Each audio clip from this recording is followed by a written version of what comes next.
Hey everyone, so in this video I'm going to be showing you the supply room. We have just redone everything, reorganized everything so we know exactly where it is. As you can see the shelf behind me, you can probably pretty much see everything right there and how it's labeled. That is designed that way to be very easy to find everything. So I'm going to go over it real quick even though it's pretty obvious. Then I'll show you the dresser that's a little less obvious behind the camera. So let me just check So up top here, you can see there's small, medium, and large gloves. The large gloves I do not buy. Same goes with the medium, I don't buy them. These boxes that look like the medium and the large, I don't buy either. I don't buy the green, white, and blue boxes. I do buy these. So I got a very good deal on these boxes here of gloves. I got 40 for 1,000, or I got, correction, 1,000 gloves for $40. Misspoke there. That and the 2x2s here and alcohol swabs is the only thing I buy. The left here is all water. That is where we store the water. This is the distilled water. As you can see, I only have 2 jugs left. Got 2x2s. We got benzoin. Yes, they're expired. We keep them around because if we run out of the not expired ones, then these typically dry up. Really, from my knowledge, to my knowledge, the expired ones, the only reason they have an expiration date is 1, because they dry out, and 2, because the FDA demands it. That is the only reasons I can come up with. Maybe the adhesive separates from the liquid. I don't know. So we got 2x2s. We've got, I don't know, we've got quite a few. I bought these, I believe. I think I got these off of vitalitymedical.com. Alcohol swabs I bought from Amazon this time. I think they're $30 for 2,400. Now, 2,400 being, I'm not going to open this because it's sealed. Individual packets are sterile, but there's 200 individual alcohol swabs in here. So, but they're I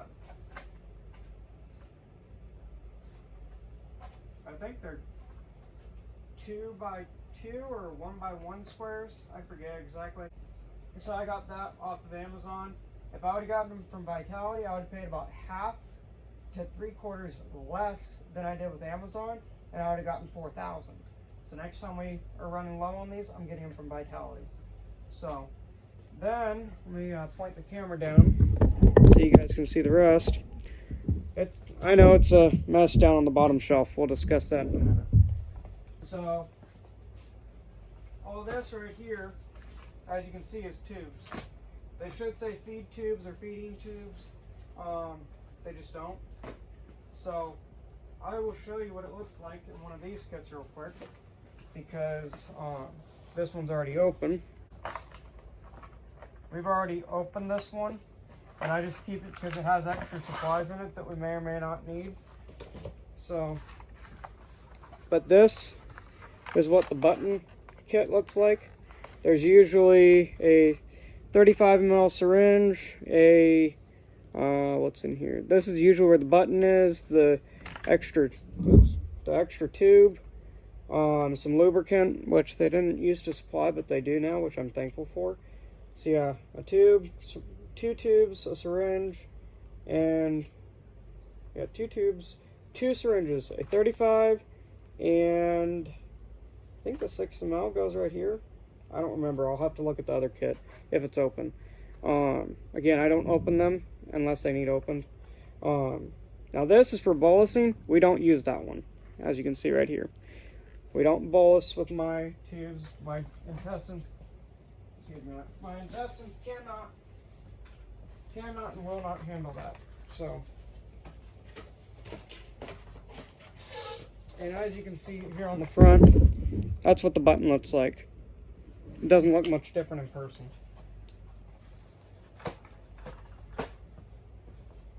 I could probably technically throw this away, but I don't. This is a complete kit here, and as you can see, it's taped shut, so I'm not going to open it. Next time we go to change this, I might show you guys how we do that. And changing the G tube, which is this bag here, versus my J tube that's right here, this one is critical. I have to get this done within 12 minutes. If I don't, it will close and have to be surgically reopened. The way they did this is they pulled the stomach to the outside, and so it would never close. It would just vent all the time, just like a colostomy or urostomy. Colostomy is for poop, urostomy is for pee, and my regular ostomy is just for my stomach drainage. So basically I puke into a bag. Sorry, but it's the truth. So, and these are also sealed shut across the top here. So most of them look like they're open for whatever reason. Yeah, they're open for whatever reason. This one was damaged by my nurse when she tried to get into it because she doesn't cut them open. But as you can see, that's when we're using the Mickey buttons for my feeding tube. We'll use these unfit tubes. I don't know if are there any that are open that are not unfit. There we go. I don't know if you can see that or not. Can you see that? Trying to get the camera to focus. Okay, well, it's not going to focus. I'll just pull it out.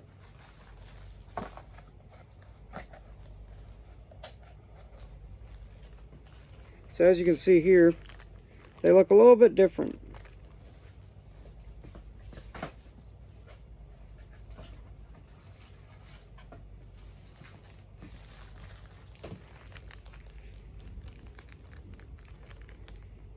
You can see a little bit of a difference with them. This has got two ports that are both screw type, and this has got two ports that are both slip type. So, and I'll go over the pros and cons later in a different video, unless I have time, which I highly doubt it in this video.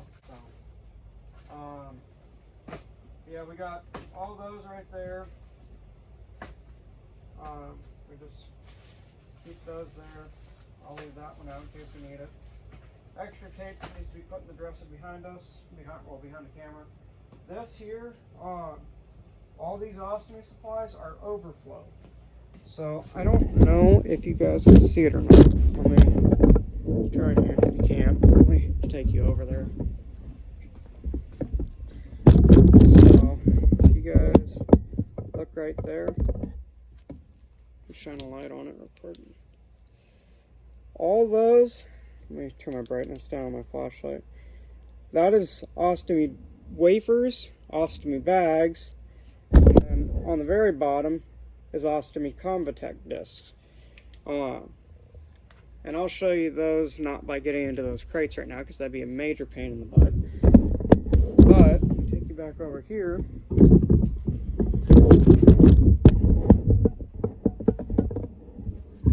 So, as you can see, the bottom shelf's empty, so I'm going to point the camera up a little bit more so we can see things better. So, the Convatec disc, I'll show you what a disc looks like. I'm not going to open this right now, but you can see the disc here, which looks like they changed the packaging a little bit.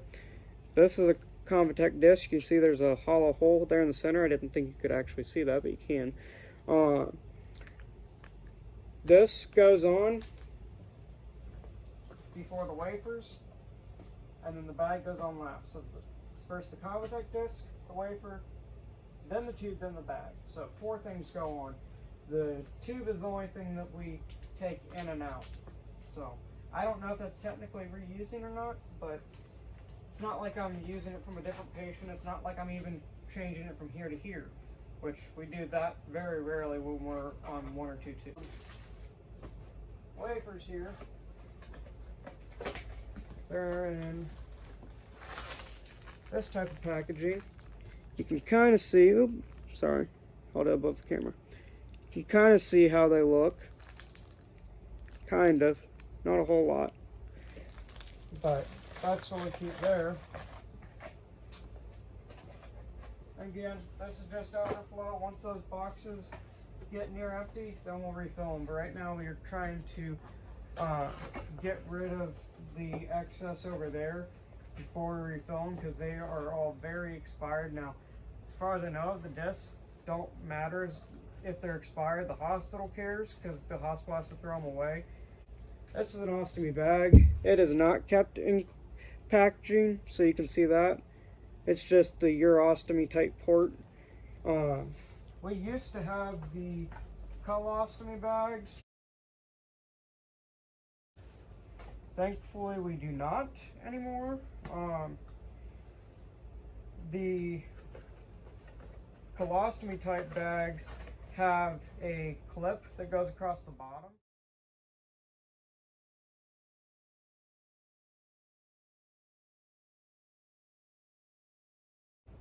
And you got to roll the bag 2, 3, 4, 5, 6 times. I don't know. It's been years, probably a decade or more since I used those. And as far as I'm concerned, I'm never going back to them.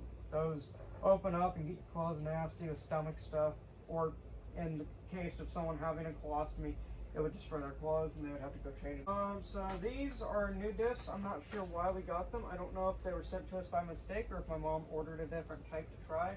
So I'm not going to cover those, because as far as I know, those are misordered. So, and unless they're not, then I'll explain them when I know more about them. I have not used those, I don't think, ever.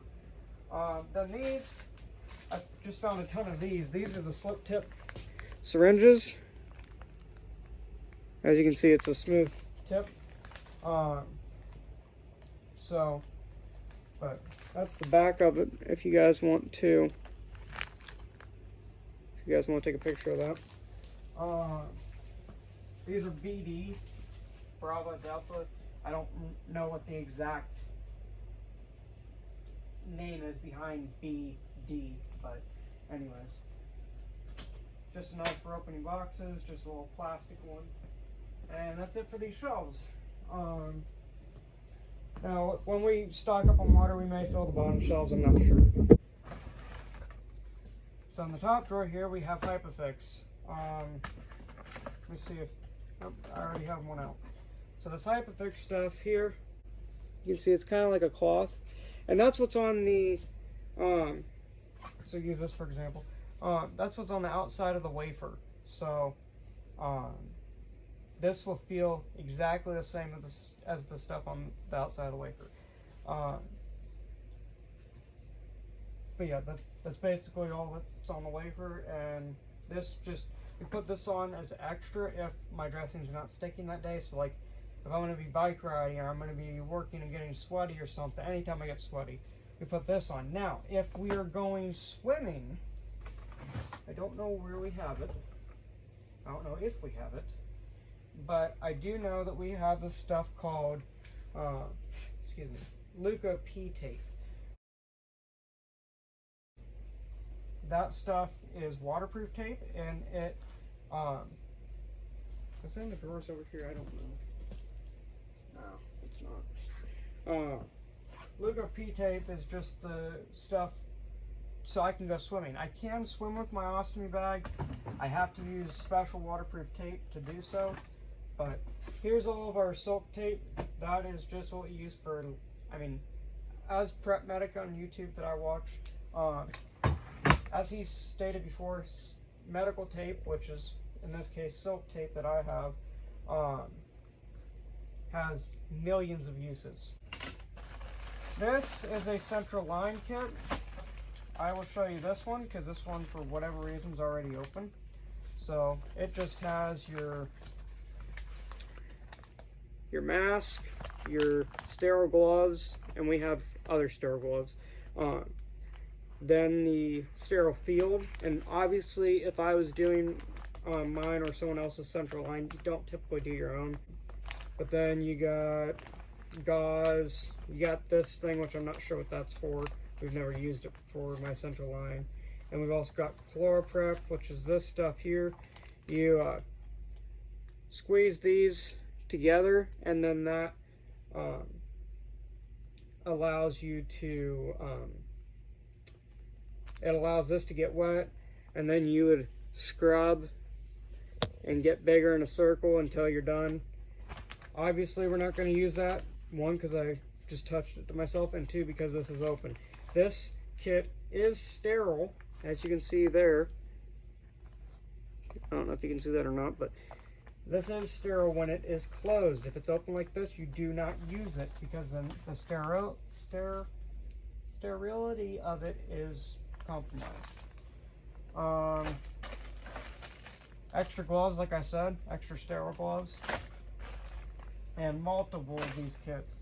I do not have a central line anymore, therefore we do not have anything that is not expired. These are more of those sterile gloves. That way, if the sterile gloves in the kit are compromised for whatever reason, then we can just open these up. Or if those break, then we have an extra pair. And then we've got the, I don't know what they call these things. Yeah, I got no clue on what they call them. Watch some of Prep Medic's IV videos. He explains that in depth. So, down here we have probably, I don't mean this literally, probably enough adapt powder to last me the rest of my life. I don't mean that literally at all. This would probably be about 6 months to a year's worth if we were burning through it every day. But the benzoin that I showed you earlier in this video is what we use primarily. But then if we don't have any of that, then we use this adapt powder. I know the light's reflecting on it, but that's that drawer. And then the bottom two drawers here, which I don't know if you guys can see or not, probably not. The bottom two drawers here are literally only syringes, 60 ml syringes. We've got a crap ton of these.